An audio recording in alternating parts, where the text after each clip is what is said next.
Welcome back to the channel. मेरी तबीयत ख़राब हो चुकी है, मुझे खांसी हो गई है। तो सब कमेंट्स में मेरे लिए वरीज़ दिखाएंगे, मेरे लिए लिखेंगे कि गेट वेल सून, है ना। तो happy Rakshabandhan to all of you. मैंने कल वीडियो नहीं डाली थी। क्यों? क्योंकि मैं भूल गया भाई, क्योंकि मेरा कुछ ज़्यादा ही काम आ गया था और मैं सच में भूल ही गया। थोड़ा सा अजीब दिख रहा हूँ कि मेरी तबीयत ख़राब हो गई, of course. So ya, happy Rakshabandhan to all of you भाई। हैप्पी रक्षाबंधन टू ऑल बहनें जो मुझे देख रही है, और ब्रदर्स को भी हैप्पी रक्षाबंधन। अगर तुम किसी को राखी बांधने वाले हो और जो तुम्हें राखी बांधने वाली है उसके लिए भी हैप्पी रक्षाबंधन। सो या, हम अब मैं किस चीज़ के बारे में बात करूँ, क्योंकि मुझे बस सभी को रक्षाबंधन, हैप्पी रक्षाबंधन बोलना था, लाइक रक्षाबंधन की शुभकामनाएं देनी थी। वैसे मैंने आज सोचा कि मैं खड़े होकर वीडियो बनाता हूँ, इरिस्पेक्टिव ऑफ तबीयत। मैंने सोचा कि मैं खड़े होकर वीडियो बनाता हूँ।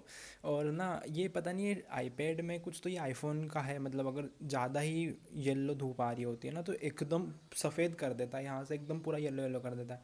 तो मैंने यहाँ पे पर्दा लगा के कुछ तो जुगाड़ करा है। तो मैं जेब में हाथ डाल के ओके। किसी भी चीज़ के बारे में अपन बात कर सकते हैं। पिछली बार मैंने पिछली वीडियो बहुत ज़्यादा वायरल चली गई यार।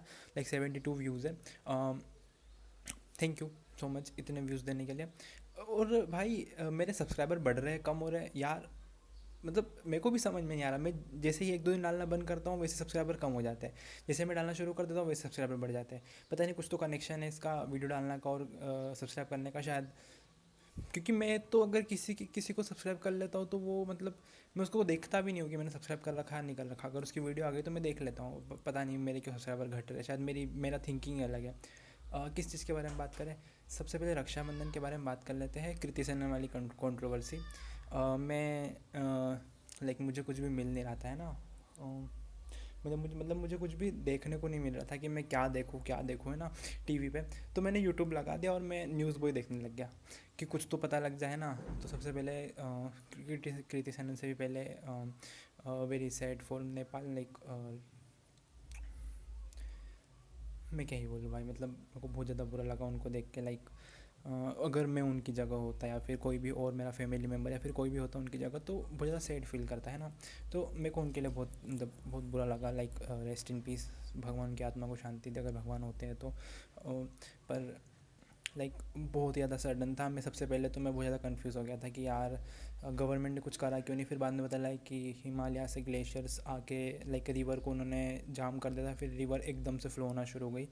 तो या थोड़ी सी मतलब मैं कुछ ज़्यादा ही मेरे को मतलब बहुत मेरे को क्या मतलब हर किसी को बहुत ज़्यादा बुरा लग रहा था कि भाई एकदम से ये एकदम सडन वो हो गया। और लाइक इतने मतलब ऐसी वीडियोज़ आ रही ना, इतना बुरा लग रहा उन लोगों को देख के कि सभी अपनी जान, मतलब ऑफ कोर्स जान है तो उसको लाइक बचाने का ट्राई कर रहे हैं, वहाँ से भाग रहे हैं। और बहुत बहुत सैड लग रहा था। उस साइड नहीं जाते अब, ठीक है। ज़्यादा ही सैड नहीं करते वीडियो को ना।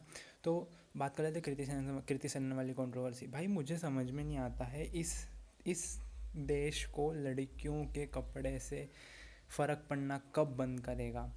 मतलब कब कब तुमको फ़र्क पड़ना बंद होगा। लाइक भाई इतना इतना उस पर इतनी कंट्रोवर्सी हो गई है भाई। वो तो ड्रेस मेरे को देख के लगा भी नहीं कि इस पर कंट्रोवर्सी हो सकती है। मतलब यही लोगों फिर टॉक्सिक मूवी को एकदम अच्छा बोलेंगे ना। मैं टॉक्सिक मूवी के विजुअल्स के बारे में बात नहीं कर रहा हूँ, मैं बात कर रहा हूँ स्टोरी वाइज, है ना। स्टोरी वाइज मेरे को मतलब मैंने देखी नहीं है, पर मैंने जितने भी रिव्यूज़ देखे हैं तो मैं सोचा कि मैं क्या ही देखूँगा इसको। मेरे को विजुअल से कभी तकलीफ़ नहीं होती है, तुम कुछ भी दिखा दो चलता है ना। क्योंकि वो एक सिनेमा वाली वो होती है, फ्रीडम होती है, तो हाँ मतलब तुम कुछ भी दिखा दो मेरे को चलता है। भाई ये लोग ना टॉक्सिक मूवी की इरिस्पेक्टिव ऑफ स्टोरी उसके विजुअल्स देख के उसको अच्छा बोल रहे हैं कि भाई क्या मूवी है, मज़ा आएगा, हम देखने जाएंगे। और जैसे ही रक्षाबंधन में किसी लड़की ने लाइक एथनिक क्लॉथ पहना है, कोई दूसरा क्लॉथ भी नहीं भाई, वो एथनिक क्लॉथ है। तुम अगर एथनिक क्लॉथ के बारे में नहीं पता है भाई, पहले पता करके आओ। जब तुम ना किसी मंदिर जाना, पुराने मंदिर जाना, प्राचीन मंदिर में जाना, और वहाँ पर मूर्तियाँ देखना फीमेल्स की। भाई इतना डीप क्लीवेज होता था। एक शायद कामा सूत्र से रिलेटेड कोई सा मंदिर है, तो वहाँ पर ना मतलब फीमेल्स जैसे योगा कर रही है ना, तो उस योगा वाली पोजीशन बताई है और योगा सूट पहनाया है। भाई तुम्हारा अगर तुम रिलीजन में बिलीव करते हो, हिंदू रिलीजन कहीं कुछ मतलब उनके उनके उस रिलीजन में कभी भी ये था ही नहीं कि लड़की कपड़े कैसे पहने, कभी था ही नहीं। ये नई जनरेशन आई है, या फिर मैं बोल सकता हूँ नेताओं की जनरेशन आई है, और नेताओं ने या फिर मतलब अपने पिछले पिताजी और उनके पिताजियों ने ये सब करा है कि लड़की घूंट डाले और ये डाले। मेरे को मतलब तुमने अगर देखा होगा हर रिलीजन वुमेन को बेश करता है ना, हर एक रिलीजन वुमेन को बेश करता है, तुम कुछ भी कर लो। मैंने तो भाई मेरे को लगा था कि कैथलिक रिलीजन इतना वो भी नहीं होता होगा, जूस या फिर कैथलिक, मेरे को नहीं पता, मेरे को मैं इतना नॉलेज नहीं रखता हूँ इसके बारे में ना।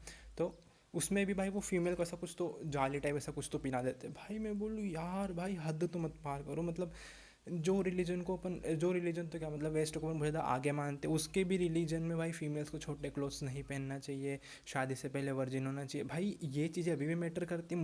मुझे तो लगा था कि वेस्ट भी आगे हो रहा है, नहीं भाई वो भी धीरे धीरे के जैसे जैसे तुम रिलीजन में घुसते जाओगे ना वैसे वैसे वुमेन बेश होते जाएगी। और भाई मतलब इंडियन में बोल रहा हूँ, हिंदू रिलीजन ने कभी पहले के टाइम पे कभी वुमेन को बेश करा ही नहीं है। वो लाइक तुम जैसे जो खुद के रिलीजन मतलब पता नहीं क्यों मतलब बस उसका प्राउड लेते हैं, बस उस रिलीजन में पैदा हो गए तो उसका प्राउड ले रहे हैं ना, सॉरी थोड़ा सा हकला गया, उसका प्राउड ले रहे हैं क्योंकि उस रिलीजन में पैदा हो गए, बस उन्होंने कुछ कुछ अचीव नहीं करा है, बस पैदा हो गए ना। तो तुम अगर उस रिलीजन को भी अगर तुम मतलब तुम उसका प्राउड ले रहे हो तो पहले पता तो करके आओ भाई, पढ़ के तो आओ भाई। फीमेल्स को कितने डीप क्लीवेज वाले कपड़े पहनने देते थे और कोई कोई क्वेश्चन नहीं करता था भाई। मैंने एक वीडियो देखी, मैं उस वीडियो के बारे में मैं बाद में बात करूँगा, मतलब बाद में क्या, मैं कल शायद वीडियो बनाऊँगा। उसने लव मैरिज और अरेंज मैरिज पे एक 22 मिनट की वीडियो बनाई या फिर 32 मिनट की वीडियो बनाई है ना।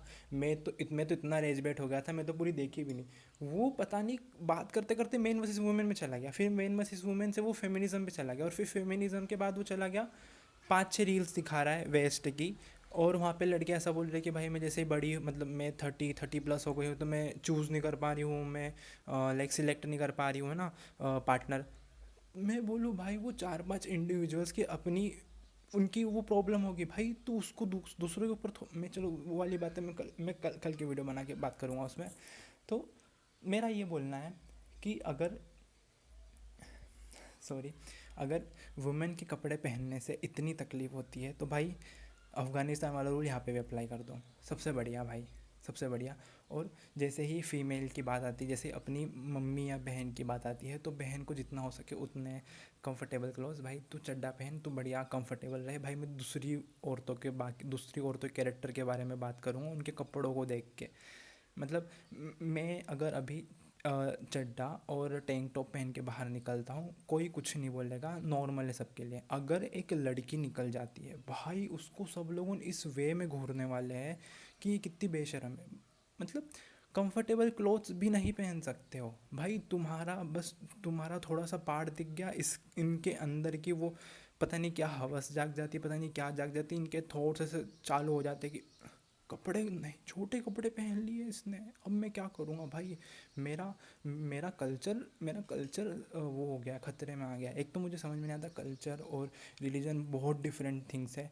कल्चर और रिलीजन में ज़मीन आसमान का अंदर है, पर पता नहीं कि उसको जोड़ दिया है और उसको कुछ तो मॉडिफाई करके कुछ तो नया ही बना दिया। जैसे ओके, बहुत ज़्यादा पसीना आ रहा है, सॉरी, मुझे कुछ रखना चाहिए था यहाँ पे कपड़ा या फिर ऐसा कुछ। तो भाई जैसे कास्ट सिस्टम को भी बहुत ज़्यादा मॉडिफाई करके कुछ तो बना दिया था, है ना, कि जैसे ये काम करने वाला इंसान को इस कास्ट में रख देंगे। पर भाई वो काम के बेसिस पे होने वाला था, पर हुआ क्या, जैसे जैसे ईयर्स आगे जाते गए, जो उस मतलब मैंने अगर नाली साफ़ करी है ना, तो मैं एक पर्टिकुलर कास्ट में हो गया ना। अब मेरा बच्चा उसी कास्ट का हो गया भाई, मान लो उसका काम करने का मन नहीं है नाली साफ़ करने का, उसका मन है वो इंजीनियर बनेगा, डॉक्टर बनेगा, या फिर उसका मन है वो पायलट बनेगा, तो उसको काम नहीं करने देंगे वो वाला, क्योंकि तुम्हारी कास्ट का काम ही वही है। इस तरीके से उन्होंने मतलब सबको वो टैग दे दिया कि ये यही कास्ट ये काम करती है, ये कास्ट ये काम करती है ना, ये हुआ था। मतलब लोगों को कास्ट के बारे में भी पूरी नॉलेज नहीं है, और फिर बोलते कि कास्टिज्म रिजर्वेशन, मेरे हिसाब से तो रिजर्वेशन बहुत गलत है भाई, हटना चाहिए, बहुत गलत बात है। कास्ट हटा दो, रिजर्वेशन हट जाएगा। मैं खुद एससी का हूँ, मैं खुद बोलता हूँ कि नहीं भाई, रिजर्वेशन बहुत गंदी चीज़ है, क्योंकि मेरे को भी वो होल्ड बैक करती है। मैं ट्राई कर सकता था नीट में 600-700 प्लस नंबर लाने का, पर मैंने कभी ट्राई करने का सोचा ही नहीं, क्योंकि मेरा कम नंबर में सिलेक्शन हो रहा है। उस कारण से मैं खुद को होल्ड बैक कर रहा था। अगर रिजर्वेशन हटाना है तो भाई कास्ट हटा दो, कास्ट प्राइड हट जाएगा, कास्टिज्म हट जाएगा, तो रिजर्वेशन ऑटोमेटिक हट जाएगी। अगर कास्ट हट गया, मान लो मैं एससी का नहीं हुआ ना, तो मेरे को कैसे रिजर्वेशन मिलेगी। फॉर एग्जांपल अगर मैं एससी का हूँ और एक दूसरा बंदा जनरल का है ना, तो हम दोनों में लाइक कट ऑफ का अंतर आ जाता है ना, कि मेरे को कम नंबर पे सिलेक्शन हो जाएगा। अगर हम दोनों में कास्ट का डिफरेंस नहीं रहेगा तो तुम रिजर्वेशन किसको दोगे भाई। ये जो जिस पार्टी को तुम सपोर्ट करते हो ना, कमल के फूल को, वो खुद नहीं चाहती है कि रिजर्वेशन हटे, नहीं तो फिर वो वोट किस नाम पे मांगे। मैं कुछ अलग ही डायरेक्शन में चला गया हूँ भाई, शॉर्ट क्लोथ एंड कास्टिज्म में आ गया हूँ। तो या वीडियो यहीं तक रखते, नहीं तो मैं कुछ ज़्यादा ही बोल दूंगा और फिर भाई, एक तो पिछली वीडियो में पता नहीं क्यों 72 व्यूज़ हो गए, मुझे नहीं चाहिए। मुझे कैमरा स्किल्स इंप्रूव करने गाइज, प्लीज़ वीडियो शेयर नहीं करना है और कमेंट्स कर देना गेट वेल सुन वाला। मुझे तुम्हारी दुआएं लगी अगर वो होती है तो। मैं हर चीज़ को क्यों पता नहीं क्यों क्वेश्चन करने लग जाता हूँ। मुझे मान लेना चाहिए कि हाँ वो होती है भाई। मैं खुद मंदिर जाता हूँ, पर्सनली मैं खुद मंदिर जाता हूँ, और मैं मेंटल पीस के लिए मंदिर चला जाता हूँ। और कमेंट में मेरे मेरे बालों की तारीफ़ भी कर देना अगर हो सके तो। अगर बुरे लग रहे हो तो बताना, मैं और कौन सा हेयर स्टाइल ट्राई करूँ, क्योंकि इसमें मैं 4-5 हेयर स्टाइल ट्राई कर सकता हूँ इस हेयर कट में। मैं स्लिक बैक भी ट्राई करूँगा एक बार तो। तो मिलते हैं अपनी अगली वीडियो में, तब तक के लिए बाय और हैप्पी रक्षाबंधन भाई। एन्जॉय करो। मेरे को फिर से पसीना आ रहा है। एन्जॉय करो भाई। इन सब चीज़ों में कुछ भी नहीं रखा है ना, कास्टिज्म और इन सब चीज़ों में कुछ भी नहीं रखा है। जो है वो दुनिया चलती जाएगी, तुम कुछ भी नहीं उखाड़ सकते अभी तो। अभी आने वाले 50 साल तक इंडिया का कुछ नहीं हो सकता है, अनलेस एंड अनटिल कोई नई गवर्नमेंट जो कि इस बारे में सोचे। तो हाँ, एन्जॉय करो भाई अपनी लाइफ को। गवर्नमेंट फ़क नहीं दे रही तुम्हारे बारे में, तुम क्यों गवर्नमेंट के बारे में फ़क दे रहे हो। तो या आज का दिन क्या भाई, अभी तो एक हफ़्ता एंजॉय करो भाई, मामा घर जाओ और मत ही आना। इस लाइफ के स्ट्रेस से दूर रहो, थोड़ा घर वालों के ताने से दूर रहो, आराम से एंजॉय करो। और मिलते हैं अपनी अगली वीडियो में। मेरी वीडियो देखते रहना छुट्टियों में। चलो बाय।